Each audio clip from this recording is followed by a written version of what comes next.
My system got a little bit confused there. Welcome to another reading. It's the middle of the work week anyway. Some people call it hump day, as you know. I don't like that term because I think one day is just as good as another. When I was in the regular workforce, I felt the same.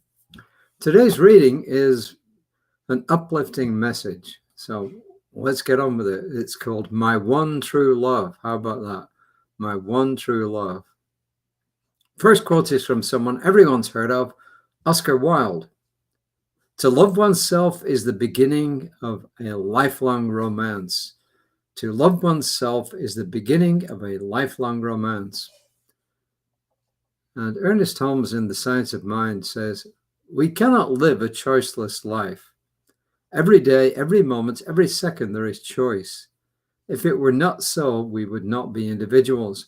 And that's on page 143, paragraph 3, at least. And that's in the 1930s edition. This quote by Ernest Holmes is to some extent self-evident and to some extent not. He was a big promoter of the fact that everything you do is a choice.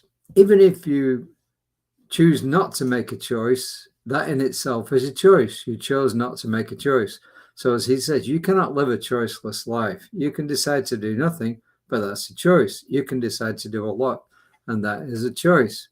And his other point there, which this paragraph might be taken a little bit out of context, is the fact that the reason why we are human beings is because we are at choice. If we weren't at choice, if we were just following some directed path that had been laid out before us, in other words, predestiny, then there would be no choice and we wouldn't be human beings. But the very fact that we have free will shows us that we are free to make choices. So his big point was, hey, we have free will. He did not believe in predestiny, which effectively says whatever you do, your destiny is already worked out for you and you cannot escape it. Well, to me, if that were the case, life would be pointless. And it isn't, is it? I don't think it is.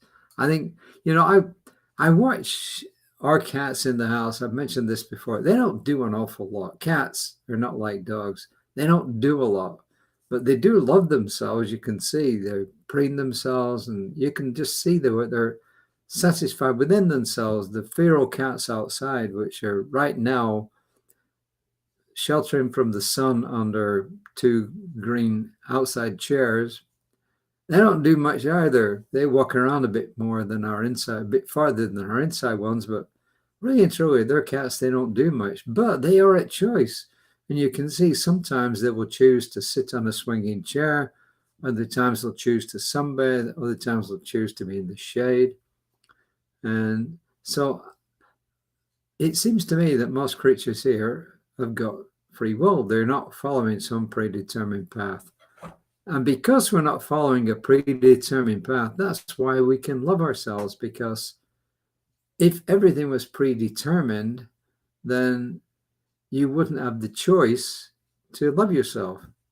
You would just be doing what some destiny had predetermined for you to do. So anyway, here is Reverend Michelle. I'll shut up and read Reverend Michelle's thoughts on this. We might be tempted to think that one day we will stumble upon our one true love.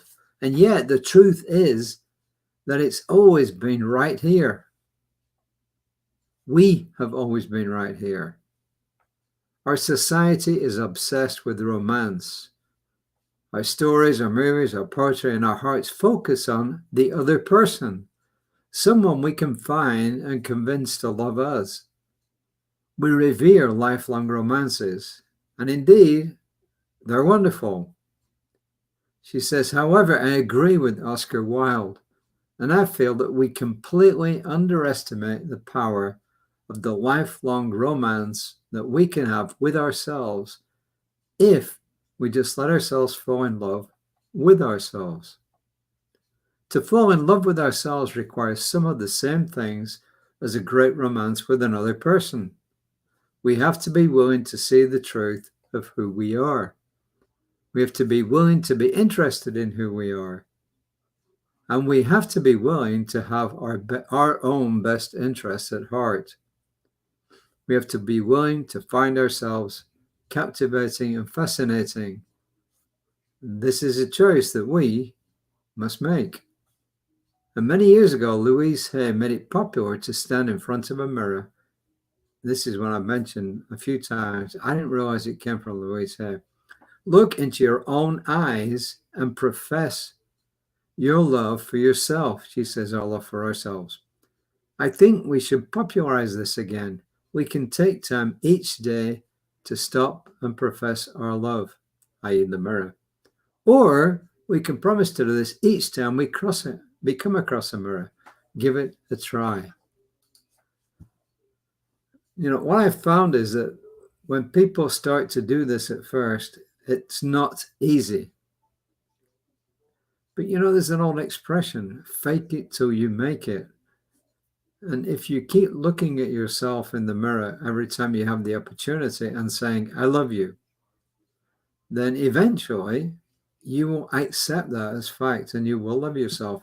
And remember, loving yourself does not mean you're becoming narcissistic. It doesn't mean to say that you think you're the greatest person in the world above and beyond everybody else. No, it means to say that you are a worthwhile person, as is everybody else out there, and that you're worthy of love, you're worthy of respect, as is everyone else out there. So that's the message for today. It's a fairly simple message. As I said, it's not an easy message, but please give the mirror thing a try.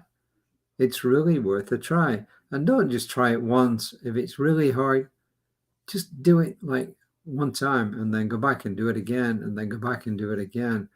And eventually you'll be able to do it. You'll be able to look yourself right in the eyes and say, I love you.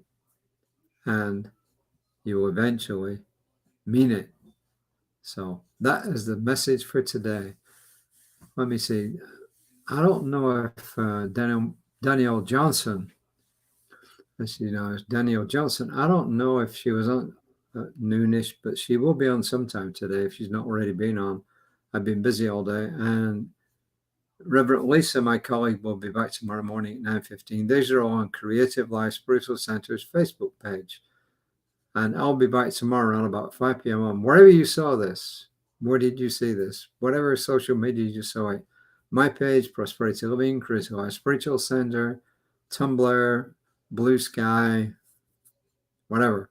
So until next time, remember the affirmation. I love myself just the way I am. I love myself just the way I am. And I love myself. There's a song very popular in New Thought circles that says, I love myself the way I am. And still, I choose to grow. I love myself the way I am. And still, I choose to grow. So until next time, namaste.